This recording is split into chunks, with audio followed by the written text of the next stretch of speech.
O, ayan ha. Testigo kayong lahat. Hindi ako bumubunot. Baka isabis ako nito. Bunutin mo na. Baka hindi mo kilala yung tinututukan mo. Kilala kita, mamamatay tao. Talagang gusto mo akong patayin, ano? Dahil ba sa asawa mo? Nakatakas lang eh. Sayang, napasadahan ko sana. Sige, ituloy mo! Ituloy mo! Pala eh! Puro ka porma, duwag ka pala! Naunahan mo lang ako ng bunot ah! Kung patas, ubra ka! Ibigyan kita ng pagkakataon. Di tulad ng mga biktima mong minarkahan at pinatay. Ibigyan kita ng pagkakataon.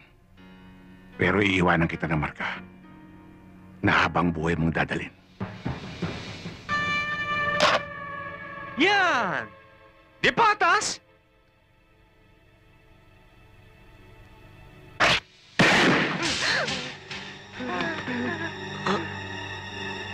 Yan ang marka.